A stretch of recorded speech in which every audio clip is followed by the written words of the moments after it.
رسول اکرم صلی اللہ علیہ وسلم کی ایک مشہور حدیث ہے. آپ نے فرمایا تھا ان قریب میری امت میں فتنے شروع ہو جائیں گے. تموج کموج البحر، فرمایا کہ جس طرح سمندر کی لہریں ہوتی ہیں، ایک کے پیچھے دوسری لہر ہوتی ہے، اس طرح فتنے شروع ہو جائیں گے. کمواقع المطر، ایک حدیث میں آتا ہے جس طرح بارش کے قطرے ہوتے ہیں جو لگاتار ایک کے بعد دوسرا گرتے ہی رہتے ہیں، ایسے فتنے ہوں گے. اس حدیث کے راوی ہیں حذیفہ بن یمان رضی اللہ عنہ. ان سے جب پوچھا گیا تو انہوں نے فرمایا کہ اس وقت وہ فتنے جس کا ذکر نبی علیہ السلام نے کیا تھا وہ اٹھ چکے ہیں. وہ فتنے اپنے پر پھیلا چکے ہیں. وہ اس امت میں داخل ہونے کی کوشش میں لگے ہوئے ہیں، لیکن آگے ایک بند باندھا ہوا ہے، آگے ایک دروازہ ہے جو بند ہے. جو ہی وہ دروازہ ٹوٹ جائے گا یا اس کو توڑ دیا جائے گا، یہ فتنے داخل ہو جائیں گے. ابھی تک فتنے نکل چکے ہیں لیکن اس امت میں داخل ہونے کی ہمت نہیں کر رہے ہیں. مضبوط دروازہ ہے اور وہ بند ہے. ایک وقت آئے گا اس دروازے کو توڑ دیا جائے گا. پوچھا گیا وہ دروازہ کیا ہے؟ فرمایا کہ اس دروازے کا نام عمر بن خطاب ہے رضی اللہ عنہ. جب تک وہ دروازہ بند ہے اس امت میں فتنے داخل نہیں ہو سکتے. اور یہی ہوا جب عمر بن خطاب رضی اللہ عنہ کو شہید کر دیا گیا اور عثمان بن عفان رضی اللہ عنہ کو مسلمانوں کا تیسرا خلیفہ بنا دیا گیا، جس کا تذکرہ آپ کے سامنے پیش ہو رہا ہے. بڑی تیزی کے ساتھ وہ فتنے جو اپنے پر پھیلا چکے تھے اس امت میں داخل ہو گئے. سب سے پہلا اور سب سے بدترین فتنہ جو بڑی جرأت کے ساتھ مسلمانوں کی صفوں میں داخل ہو گیا وہ خوارج کا فتنہ تھا. وہ خوارج کا فتنہ تھا، خارجیوں کا فتنہ تھا. جس فتنہ کے بارے نبی علیہ السلام نے اپنے آخری ایام میں فرمایا تھا ان قریب یہ فتنہ نکلے گا، ان قریب یہ فتنہ نکلے گا. تو حقرون صلاتکم بصلاتہم، نبی علیہ السلام نے فرمایا تھا یہ جو خوارج ہیں تم دیکھو گے ان کی نمازوں کو دیکھ کر تم اپنی نمازوں کو حقیر سمجھو گے کہ نمازیں ہیں تو ان کی. یقرؤون القرآن، یہ قرآن پڑھیں گے لیکن ان کی عبادتیں، ان کی تلاوتیں ان کے حلق سے نیچے نہیں اتریں گی. آپ نے فرمایا تھا یمرقون من الدین کمروق السهم من الرمیۃ، جس طرح تیر کمان سے نکل جاتا ہے یہ خبیث دین سے نکل جائیں گے. اور صحیح بخاری کے اندر ایک جگہ آتا ہے ہم کلاب اہل النار، نبی علیہ السلام نے فرمایا تھا یہ اہل جہنم کے کتے ہوں. جس نے سب سے پہلے ایک گندا عقیدہ مسلمانوں کے دماغ میں بٹھانے کی کوشش کی، ایک غیر شرعی جملہ، یہ سب سے پہلے یہ فتنہ ہے جس نے اس امت کے اندر داخل ہو کر یہ شور مچانا شروع کر دیا کہ نبی علیہ السلام کا مقام ہے، آپ کی شان ہے، آپ کی عظمت ہے، ہم آپ کی امت ہی ہیں. ہم نے آپ کا کلمہ پڑھا ہے، لیکن سن لو نبی علیہ السلام کی بات بھی، آپ کا فرمان بھی، آپ کا فتویٰ بھی، آپ کا فیصلہ بھی غلط ہو سکتا ہے۔ یہ سب سے بدترین فتنہ ہے، جنہوں نے کہا کہ نبی علیہ السلام کے فیصلے بھی قرآن کے خلاف ہو سکتے ہیں، اور جہاں غلط ہوں گے ان کو ہم رد کر دیں گے۔ جو ہی عمر بن خطاب شہید ہوئے، یہ بدترین فتنہ داخل ہو گیا، اور داخل ہوتے ہی سب سے پہلے انہوں نے شور مچایا کہ یہ عثمان جس کو خلیفہ بنا دیا گیا ہے، اس میں تو اقربا پل رہی ہے، اقربا پل رہی ہے، مسلمانوں کے بیت المال کو لوٹ رہا ہے اور اپنے خاندان میں تقسیم کر رہا ہے، اقربا پروری پائی جاتی ہے اس میں۔ یہ شور مچایا، ہر طرف آوازیں کسی، اقربا پروری، اقربا پروری۔ میں یہاں رک کر آپ کو کہوں گا، عثمان بن عفان رضی اللہ عنہ اس امت کے وہ آدمی ہیں جن کو اللہ تعالیٰ نے جو دولت دی تھی اس کی بھی مثال نہیں ملتی، اور اس دولت کو خرچ کرنے کے لیے جو اللہ نے عثمان کو دل دیا تھا اس کی بھی مثال نہیں ملتی۔ دولت بھی بے انتہا۔ انہوں نے کہا لوگوں جمع ہو جاؤ، میرے حوالے سے یہ باتیں کہی جا رہی ہیں، لیکن آج سن لو، بتاؤ وہ کون سا انسان ہے جس کو اپنے خاندان سے محبت نہ ہو؟ کون سا وہ انسان ہے جو اپنی برادری کے ساتھ محبت نہ رکھتا ہو؟ لیکن سن لو، نبی علیہ السلام کے دور سے لے کر کنت اوتی لہم مادیہ کبیرتن من صلب مالی ازمان رسول اللہ صلی اللہ علیہ وسلم و ابی بکر و عمر۔ لوگوں، عثمان کی تاریخ تمہارے سامنے موجود ہے، نبی علیہ السلام کے دور میں بھی، ابوبکر صدیق کے دور میں بھی، عمر بن خطاب کے دور میں بھی میں نے اپنے خاندان پر اپنی جیب سے خرچ کیا ہے، ہمدردیاں کی ہیں، ہر دور گواہ ہے۔ دین کے حوالے سے بھی جب مجھ سے کچھ کہا گیا میں نے اپنے آپ کو پیش کیا، اپنے خاندان پر بھی خرچ کیا، لیکن کیا کہاں سے؟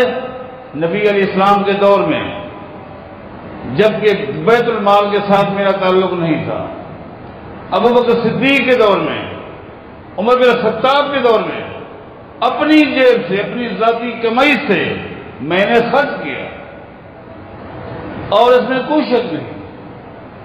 جس شخص نے دین کے حوالے سے جو خرچ کیا، جب اس کی مثال نہیں ملتی تو اگر وہ شخص اپنے خاندان پر اپنی جیب سے خرچ کرتا ہے اس کے اوپر کون الزام لگا سکتا ہے؟ نبی علیہ السلام کے دور میں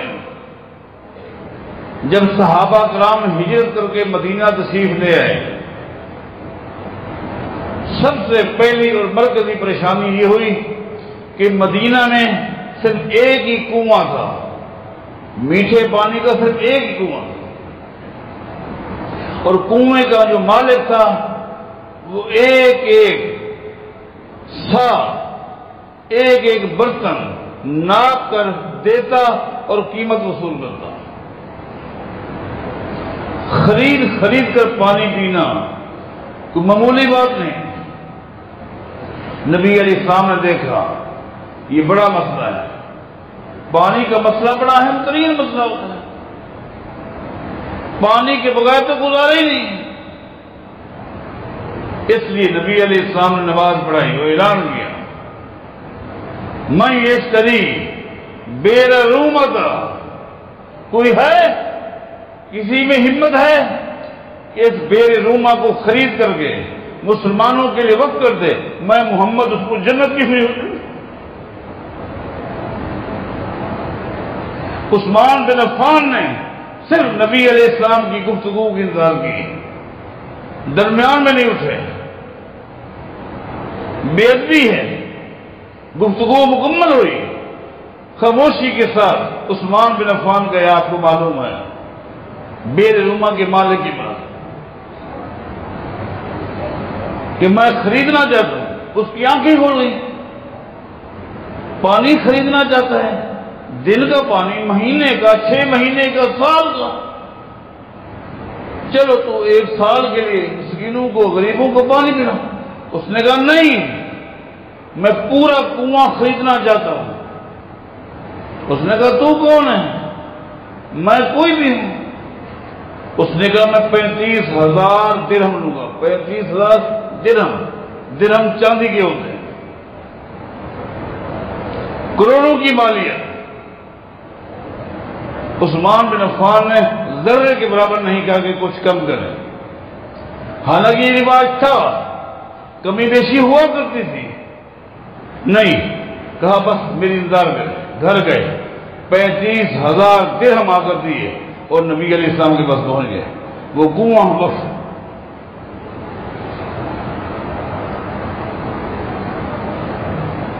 مسجد نبوی تک پڑ گئی، سامنے کا پلاٹ ضرورت تھا۔ نبی علیہ السلام نے فرمایا من یشتری بقعۃ آل فلان فلہ بہا الجنہ۔ آج مسجد تنگ ہو گئی، جمعہ کے دن وادیوں کے لوگ آتے ہیں، مسجد بھر جاتی ہے، لوگ باہر نماز پڑھتے ہیں جمعہ کے دن، کوئی ہے سامنے والا پلاٹ لے کر مسجد میں شامل کرے، میں نام لے کر اس کو جنت کی بشارت دیتا ہوں۔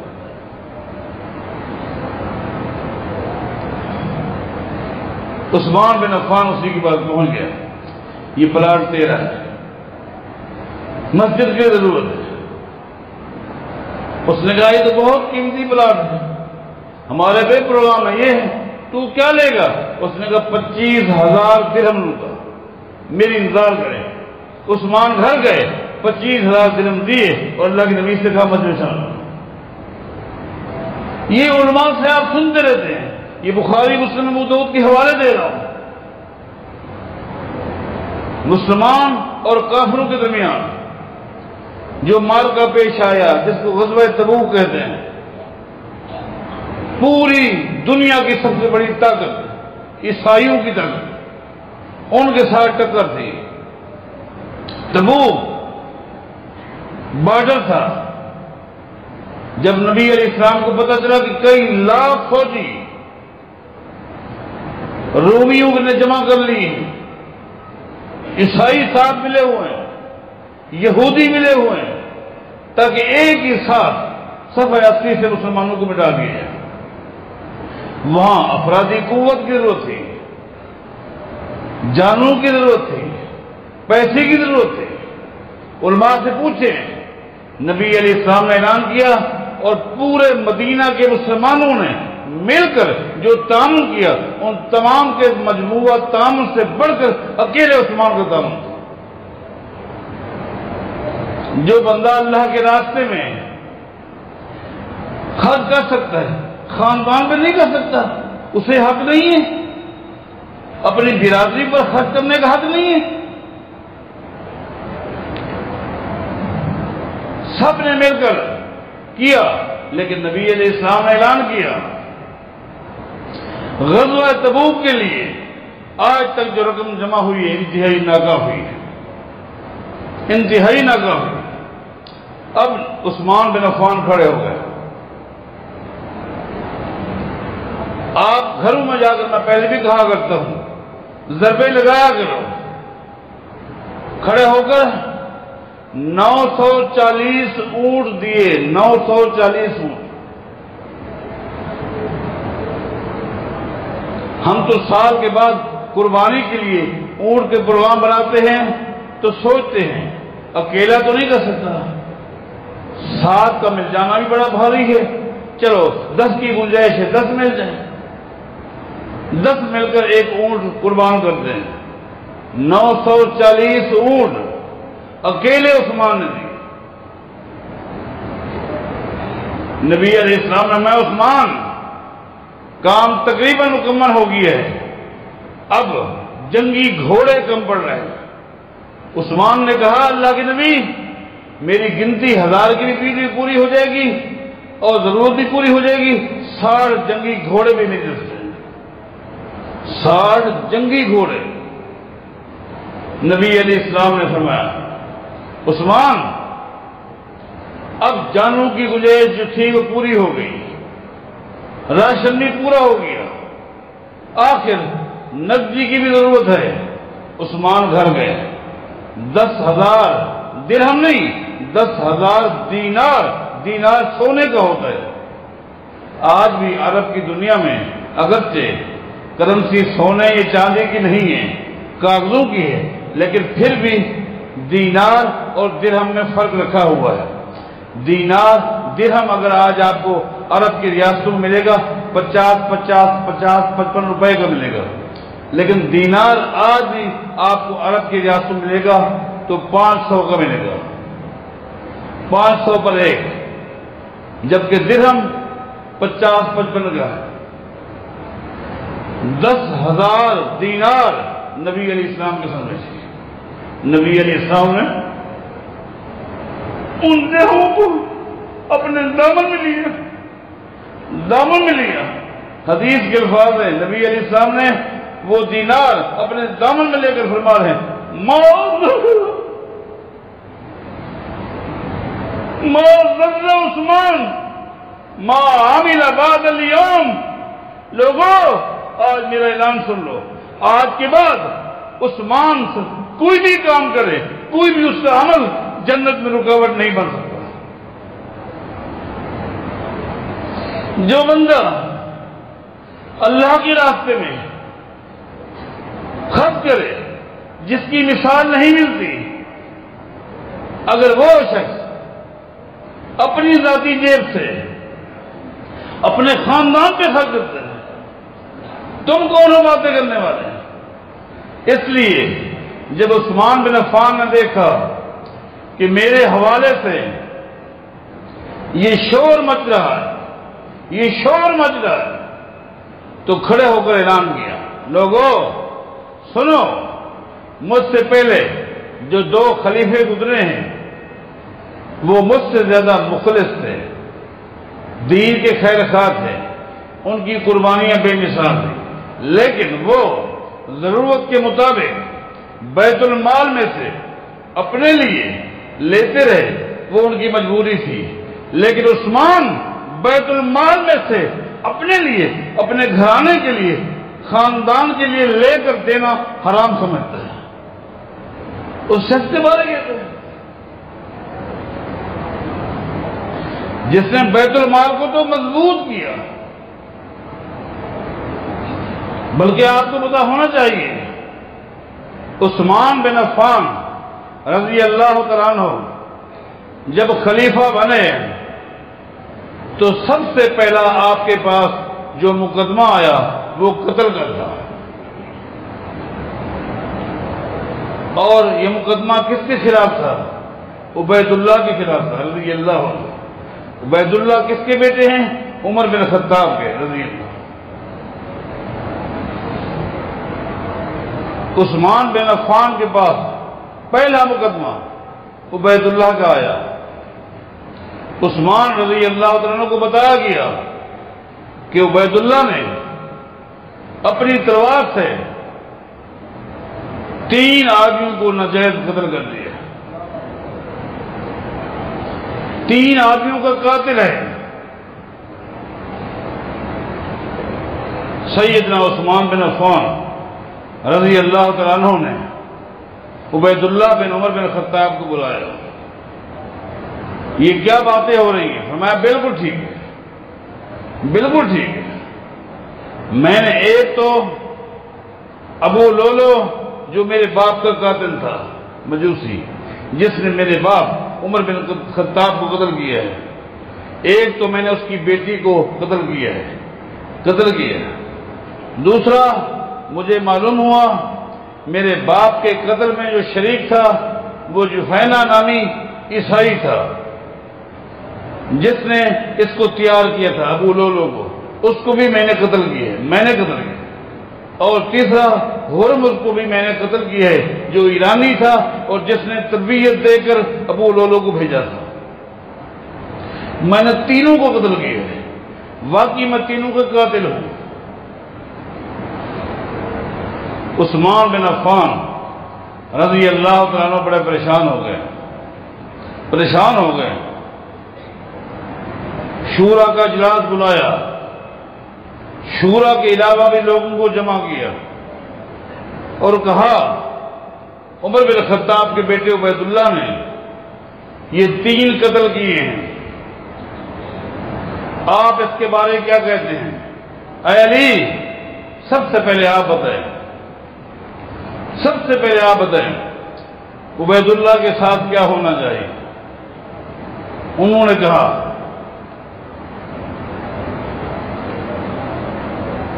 لیس من العدل ترکہ، اے عثمان رضی اللہ عنہ، اگر آپ نے عبید اللہ کو یہ سمجھ کر کہ عمر بن خطاب کا بیٹا ہے چھوڑ دیا اور قتل نہ کیا تو یہ بددیانتی ہوگی، یہ ظلم ہوگا، لہذا اس کو قتل کر دیا جائے۔ سیدنا علی رضی اللہ تعالیٰ عنہ کے الفاظ پر ایک دم مہاجرین کھڑے ہو گئے، ایک دم آواز بلند ہو گئی اور مہاجرین نے کہا قتل ابوہ بالامس، کل کا دن ہے، عبید اللہ کے باپ کو عمر بن خطاب کو شہید کر دیا گیا، وَيُقْتَلُ الْيَوْمَ ہوا، اور آج اس کو قتل کر رہے ہیں، قتل نہیں کیا جائے گا۔ آوازیں بلند ہو گئی۔ سیدنا عثمان رضی اللہ تعالیٰ عنہ دور اندیش انسان، صاحب بصیرت انسان، سمجھ گئے معاملات کیسے ہو رہے ہیں اور یہاں امت کے تقسیم ہونے کا خطرہ ہو سکتا ہے۔ بیچ میں کچھ شد پسند لوگ بھی آ گئے جنہوں نے خان کا لوگوں کو اکسانا شروع کر دیا۔ سیدنا عثمان بن عفان نے کہا میں وہ فیصلہ کروں گا کہ کلمہ پڑھنے والا کوئی شخص بھی میرے فیصلے کا انکار نہیں کرے۔ فرمایا کہ ٹھیک ہے، یہ جو 3 قتل ہوئے ہیں ان تینوں کی دیت 300 اونٹ بنتی ہے، اور تمہارا اتفاق ہے کہ ان کے کوئی بھی وارث نہیں ہے کہ جن کو کچھ ملے، لہذا عثمان بن عفان اپنی ذاتی جیب سے 300 اونٹ بیت المال میں جمع کراتا ہے۔ 300 اونٹ۔ میں یہ مثالیں دے رہا ہوں آپ بھائیوں کو، بہنوں کو، اللہ نے اس شخص کو کیا دولت دی تھی، کیا دولت دی تھی۔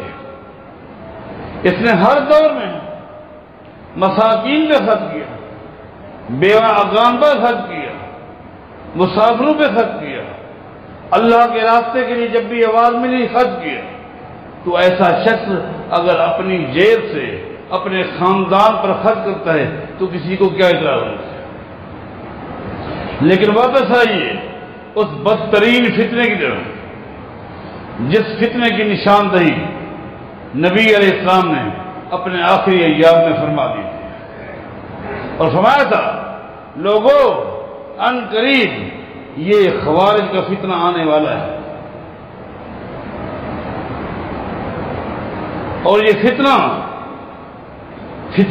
گر نوجوانوں کی تربیت کر رہے تھے، عقیدہ خراب کرنے کے لیے، لوگوں کا کردار مجروح کرنے کے لیے تربیت کہاں ہو رہی تھی۔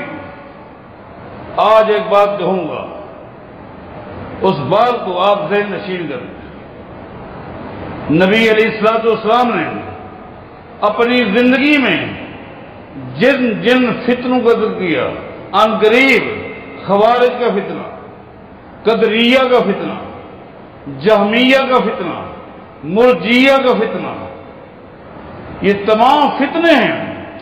نبی علیہ السلام نے نام لے کر فرمایا تھا ان قریب یہ فتنے سامنے آئیں گے۔ سب سے بنیادی بات جو بتانی ہے آپ کو وہ یہ ہے، ان تمام فتنے یہ جو جس نے امت کے عقیدے خراب کرنے کی کوشش کی، امت کے اعمال برباد کرنے کی کوشش کی، امت کی افرادی قوت کو تقسیم کرنے کی کوشش کی، ان کے مراکز کہاں ہیں؟ ان تمام فتنوں کو کہاں مضبوط کرنے کے لیے جہاں کہاں چھاؤنیاں قائم کی گئی، اس کا جواب ہر اہل علم آپ کو یہی دے گا، جس کے پاس علم ہے، چاہے اس کا تعلق کسی بھی مکتب فکر سے ہو۔ ان تمام کا تعلق کوفہ کے ساتھ۔ یہ کوفہ ہر دور میں فتنوں کی آماج گاہ رہی ہے۔ ہمیشہ فتنوں نے کوفہ کے اندر تربیت حاصل کی ہے، مسلمانوں کے عقیدے کو برباد کرنے کے لیے، اعمال کو برباد کرنے کے لیے، نمازوں کے اوپر الزامات لگانے کے لیے جتنے بھی فتنے نکلے سب کی آماج گاہ کیا ہے؟ کوفہ ہے۔ پھر کیوں نہ دکھ ہو، تکلیف سے کہیں کہ آج تقابل کیا جاتا ہے مکی اور کوفے کا، تقابل کیا جاتا ہے مدینہ اور کوفہ کا۔ جو کوفہ فتنوں کی آماج گاہ، جبکہ کوفہ کے مقابلے میں مکہ وحی کا مرکز، مدینہ وحی کا مرکز۔ مکہ وہ سرزمین جہاں اللہ کی وحی کائنات کی ماں پر نازل ہوتی ہے، مدینہ وہ سرزمین جہاں اللہ کی وحی جبریل آ کر محمد مصطفیٰ کے پاس آتا ہے، اور اس وحی کی مخالفت کے منصوبے بنائے گئے کہاں؟ کوفہ میں بیٹھ کر۔ اس کو آپ مدینے کے ساتھ ملیں گے، آج وہاں کے حوالے دیے جائیں، یہ بات کبھی نہیں چلتی۔ عثمان بن عفان رضی اللہ تعالیٰ عنہ کے دور میں یہ فتنے کھل کر آ گئے، اور کھل کر انہوں نے آ کر مخالفت کرنا شروع کر دی، اور عثمان بن عفان کی ذات کے اوپر آج الزام لگا دیے کہ بیت المال کو تباہ کر رہا ہے، بیت المال کا پیسہ اپنے خاندان پہ خرچ کر رہا ہے۔ عثمان بن عفان نے کھڑے ہو کر کہا، لوگوں کنت اوتی لہم عطیۃ کبیرۃ عظیمۃ من صلب مالی ازمان رسول اللہ صلی اللہ علیہ وسلم و ابی بکر و عمر۔ لوگوں، نبی علیہ السلام کے دور میں بھی اس وقت تو میں خلیفہ نہیں تھا، اس وقت تو میرے پاس بیت المال نہیں تھا، اس وقت تو لوگ میرے پاس پیسہ جمع نہیں کرتے تھے، لیکن میری تاریخ گواہ ہے نبی علیہ السلام کے دور میں بھی جہاں میں اوروں پہ خرچ کرتا تھا اپنے خاندان پہ بھی خرچ کرتا تھا۔ نبی علیہ السلام کے بعد ابو بکر صدیق خلیفہ بنے، اس وقت بھی بیت المال میرے پاس نہیں تھا، بیت المال کے پاس لوگ میرے پاس جمع نہیں کراتے تھے، لیکن تاریخ گواہ ہے اس وقت بھی میں اپنے خاندان پہ خرچ کرتا تھا۔ عمر بن خطاب کا دور آیا، میں خزانچی نہیں تھا، مسلمانوں کا بیت المال میرے پاس نہیں تھا، اس وقت بھی میری تاریخ گواہ ہے جہاں میں اور جگہوں پر خرچ کرتا، خاندان میں بھی کرتا۔ آج بھی میں قسم کھا کہتا ہوں اپنی ذاتی